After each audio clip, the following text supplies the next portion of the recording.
Good morning, student. For 12th class student, in the previous lecture we have discussed about the rate of reaction. तो जो last chapter हुआ था हमने discuss किया था कि रेट ऑफ रिएक्शन को किस प्रकार से डिफाइन कर सकते हैं। रेट ऑफ रिएक्शन के बारे में समझा था। डिफरेंट स्टोकियोमेट्रिक कोफिशिएंट वाली रिएक्शंस के एग्जांपल देखे थे और सेम स्टोकियोमेट्रिक कोफिशिएंट वाली रिएक्शंस के एग्जांपल भी देखे थे, कुछ सवाल भी किए थे। आज हम बच्चों देखेंगे कि ऐसे कौन से फैक्टर्स हैं जो आपकी रेट ऑफ रिएक्शंस को इन्फ्लुएंस करते हैं। तो factors influencing the rate of reactions, तो rate of reaction is influenced by a following factors. तो ऐसे कुल मिला के 5 कुछ तकरीबन फैक्टर्स होते हैं जो कि आपकी रेट ऑफ रिएक्शन को इन्फ्लुएंस कर सकते हैं। सबसे पहले हम कह सकते हैं concentration of reactant. Concentration of reactant, तो सबसे पहले आपका कंसंट्रेशन जो होती है वो एक इम्पोर्टेंट फैक्टर होता है जो आपकी रेट ऑफ रिएक्शन को इन्फ्लुएंस करता है। Number 2, temperature of the reactant. Reactant जो हैं वो किस तापमान पर आपस में रिएक्शन कर रहे हैं, ये भी रेट ऑफ रिएक्शन को इन्फ्लुएंस करता है। अगर हम नंबर 3 बात करें तो nature of the reacting substance की, जो रिएक्टेंट आपस में रिएक्शन कर रहे हैं उनकी प्रकृति कैसी है, उनका नेचर कैसा है। Number 4, presence of the catalyst. क्या जो रिएक्शन संपन्न हो रही है या जो रिएक्शन हो रही है उसमें कैटलिस्ट प्रेजेंस है अथवा नहीं है। तो presence of the catalyst also determine the speed of reaction या rate of reaction. Explore to the radiation, क्या ये किसी भी प्रकार की रेडिएशन में, वेदर अल्ट्रावायलेट रेडिएस या और किसी प्रकार की रेडिएशन में ये अभिक्रिया संपन्न हो रही है। तो ये ऐसे 5 फैक्टर हैं जो किसी भी रासायनिक अभिक्रिया की जो गति होती है, जो रेट ऑफ रिएक्शन होती है, को इन्फ्लुएंस करते हैं। तो फिर से मैं एक बार बताऊँ, रेट ऑफ रिएक्शन जो इन्फ्लुएंस करती है वो होती है आपकी कंसंट्रेशन से, टेम्परेचर से, नेचर से और प्रेजेंस ऑफ कैटलिस्ट से और एक्सपोजर टू द रेडिएशन से। तो उम्मीद है बच्चों को समझ में आया होगा कि इतने फैक्टर्स होते हैं। अब हम लोग देखते हैं dependence on the rate on the concentration. तो सबसे पहले हम लोग बात करेंगे आज कंसंट्रेशन की। तो कंसंट्रेशन किस प्रकार से इन्फ्लुएंस करती है। तो when a chemical reaction occur the reactant change over to the product and it is observed that with the passes of the time the concentration of reactant decrease while those product increase. It is graphically shown through. तो यहाँ पर हम लोग कह सकते हैं कि अगर जब कोई भी रासायनिक अभिक्रिया संपन्न होती है तो रासायनिक अभिक्रिया संपन्न होने पर कोई भी रिएक्टेंट होता है, कोई x plus Y is equals to C plus D मान लीजिए आप। तो यहाँ पर जो रिएक्टेंट है, ये आपकी जो रिएक्टेंट है धीरे धीरे जो इनकी होगी, इनकी कंसंट्रेशन क्या होगी, कम होती जाएगी, इनकी सांद्रता कम होती जाएगी। और इनकी सांद्रता कम कहाँ होगी, ये कमी जाएगी कहाँ, ये कमी जाएगी आपके प्रोडक्ट के निर्माण में। यहाँ पर जो रिएक्टेंट है, रिएक्टेंट का जो मास होगा वो प्रोडक्ट की फॉर्मेशन में ट्रांसफ़र होता रहेगा। तो यहाँ पर हम कह सकते हैं कि जो concentration of reactant will decrease while the concentration of product will increase. अगर हम इसके ग्राफिकल रिप्रेजेंटेशन को अगर देखते हैं तो हम लोग देखते हैं कि यहाँ पर ये कंसंट्रेशन के साइन कंसंट्रेशन की साइड है और ये आपका टाइम। तो ये आपका कंसंट्रेशन पर टाइम का एक बीच में एक ग्राफ बनाया गया है। तो हम सीधे यहाँ पे देखते हैं कि जो आपकी इनिशियल कंसंट्रेशन है, इनिशियल कंसंट्रेशन से ये जो कर्व है, जैसे जैसे टाइम के अलोंग, ये यहाँ पे डेल्टा टी हम लिख सकते हैं, टाइम के अलोंग जैसे जैसे जो रिएक्शन आगे बढ़ती है, आगे बढ़ते बढ़ते ये रिएक्टेंट की जो कंसंट्रेशन है वो कम होती जाती है। और initial t is equals to 0 पर यहाँ पे आपका प्रोडक्ट कुछ भी नहीं था, यहाँ पे 0 था। यहाँ से आपकी जो कंसंट्रेशन है वो कंसंट्रेशन आपकी इंक्रीज़ करती है और इंक्रीज़ करते करते करते वो बढ़ती जाएगी। और धीरे धीरे ये प्रक्रिया जब तक चलती रहेगी जब तक कि कंसंट्रेशन जो रिएक्टेंट है उसकी ज़ीरो हो जाएगी और जितना भी प्रोडक्ट होगा वो आपका रिएक्टेंट जो है वो आपका प्रोडक्ट में कन्वर्ट हो जाएगा। तो इस प्रकार से हम ग्राफिकल रिप्रेजेंटेशन के द्वारा देख सकते हैं कि किस प्रकार से जो कंसंट्रेशन है वो आपकी रिएक्टेंट से प्रोडक्ट में कन्वर्ट होती जाती है विद रिस्पेक्टिव टाइम। अब हम लोग आगे देखते हैं। Now if we assume that other factor are constant then rate of chemical reaction decrease with the decrease in the concentration of the reactant. तो अगर हम जितने भी हमने 5 फैक्टर बताए थे, 5 फैक्टर जो हमने बता चुके हैं, जो आपके जो 5 फैक्टर हैं, 5 फैक्टर्स में से केवल हम लोग कॉन्सनट्रेट करते हैं कंसंट्रेशन पे। कंसंट्रेशन के अलावा जितने भी फैक्टर्स हैं उनको हम निगलेक्ट कर दें। अभी हम मान लें कि ये कांस्टेंट है, टेम्परेचर को निगलेक्ट कर दें, नेचर ऑफ द सब्सटेंस को निगलेक्ट कर दें, प्रेजेंस ऑफ द कैटलिस्ट को निगलेक्ट कर दें, एक्सप्लोर टू द रेडिएशन को निगलेक्ट कर दें। केवल हम लोग फोकस करें केवल और केवल कंसंट्रेशन ऑफ द रिएक्टेंट पे। तो यहाँ पर हम लोग पाएंगे we find that a piece of wood burns at much faster rate in the oxygen than in the air. It is because high concentration of O2 in the former.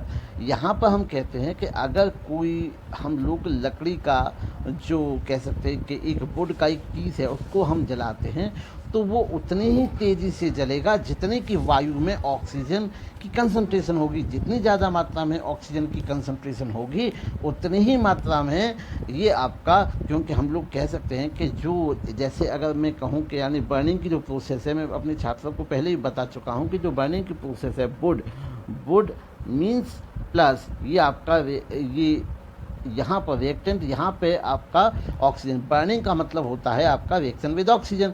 तो यहाँ पर जितनी ज़्यादा मात्रा में ऑक्सीजन प्रेजेंस होगी उतनी ही तेज़ी से जो आग होगी वो लगेगी या प्रोसेस बर्निंग की आगे चलेगी। तो इसके संदर्भ में कैटो गोल्डबर्ग एंड पीटर वागे नाम के दो साइंटिस्ट थे who has proposed a quantitative relationship between the rates of reaction and concentration of the reacting species. This generation is law of known as law of mass action. तो ये जो नियम है Goldberg तथा बागे के द्वारा जो दिया गया जो नियम है इसको लॉ ऑफ मास एक्शन कहते हैं। बहुत इम्पोर्टेंट लॉ है आपके केमिकल काइनेटिक्स में। तो यहाँ पर हम लोग देखते हैं कि एट अ गिवन टेम्परेचर, ये लॉ कहता है कि at a given temperature the rate of chemical reaction is directly proportional to the product of the molar concentration of reacting species. With each concentration term raised and the power is equals to the numerical coefficient that species in the chemical equations.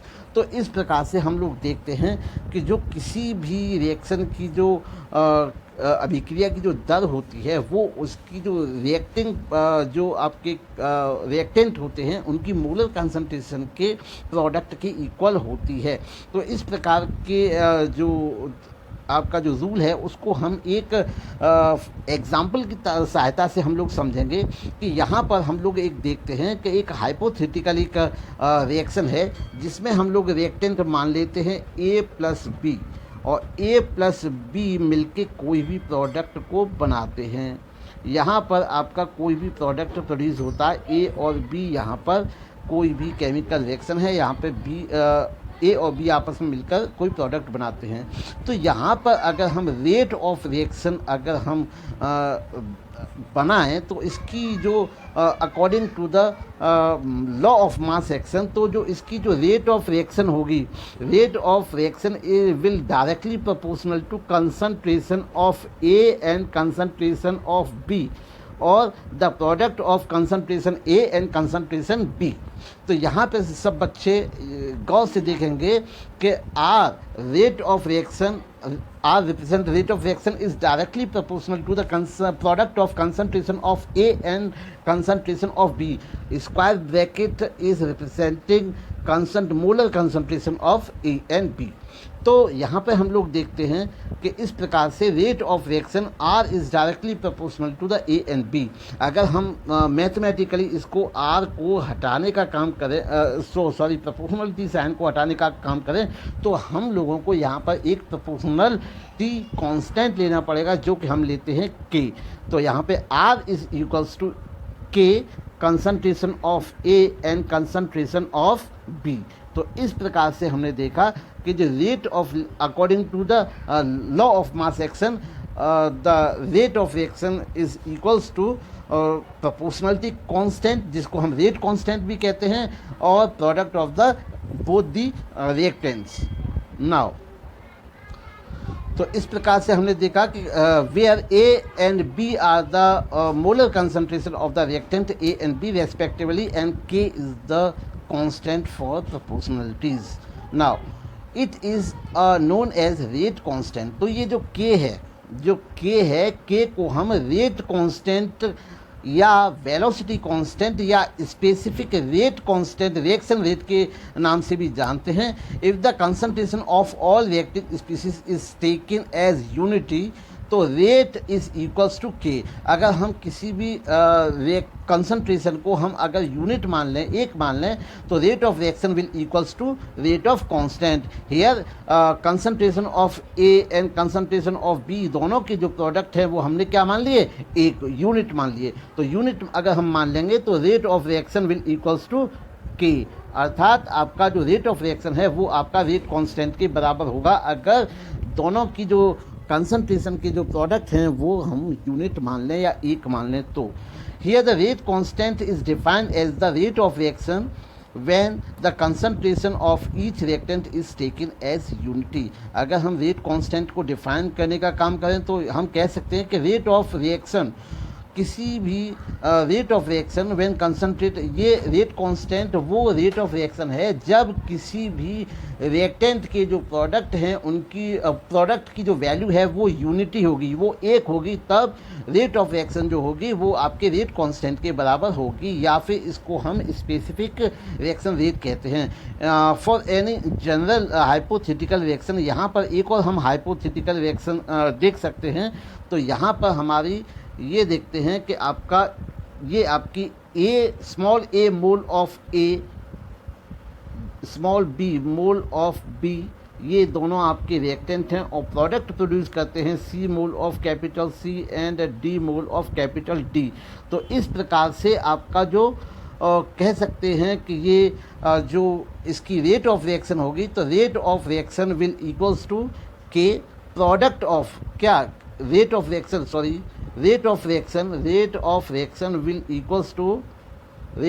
will equals to velocity constant या rate constant and product of concentration. तो product of concentration हमारे यहाँ पे concentration है आपकी ए, और कितने मोल हैं इसकी एक्सपोनेंशियल पावर होगी A, and product of B to the power B के बराबर आपकी रेट ऑफ रिएक्शन होगी। तो इस प्रकार आपने देखा कि हम किस प्रकार से रेट ऑफ रिएक्शन को डिफाइन कर सकते हैं, या रेट ऑफ जो कांस्टेंट है उसको किस प्रकार से देख सकते हैं, डिफाइन कर सकते हैं। अब हम देखेंगे कि characteristics of the rate constant. जो रेट कांस्टेंट है, जो के है, इसकी वैल्यू क्या है, इम्पोर्टेंस क्या है। तो the value of the rate constant is gives idea about the speed of the reaction. तो ये जो आपका रेट कांस्टेंट होता है वो एक आइडिया देता है कि स्पीड ऑफ रिएक्शन क्या है। जैसे greater the value of the rate constant faster will be the reaction. अगर जितनी ज़्यादा रेट कांस्टेंट की वैल्यू होगी, जितनी ज़्यादा के की वैल्यू होगी, उतनी ही जो रिएक्शन है वो फास्ट होगी। अर्थात हम कह सकते हैं कि इसकी सहायता से हम किसी भी रिएक्शन की रेट को मेज़र कर सकते हैं। Each reaction has definite value of rate of reaction and particular temperature. प्रत्येक रिएक्शन की एक डेफिनेट वैल्यू होती है एक पर्टिकुलर विशेष टेम्परेचर पर। Next, the value of the rate constant depend upon the temperature. तो हम कह सकते हैं कि जो रेट कांस्टेंट की जो वैल्यू होती है वो टेम्परेचर के ऊपर भी डिपेंड करती है। The value of the rate constant independent of the concentration of reacting species. दो रेट कांस्टेंट की जो वैल्यू होती है वो कंसंट्रेशन ऑफ रिएक्टिंग स्पीसीज से स्वतंत्र होती है। Unit of the rate constant depends on the order of the reactions. तो इस प्रकार से बच्चों आज हमने देखा rate law of mass action और किस प्रकार से रेट ऑफ रिएक्शन जो है वो आपकी कंसंट्रेशन के ऊपर डिपेंड करता है, को प्रभावित करता है, को आज हमने देखा।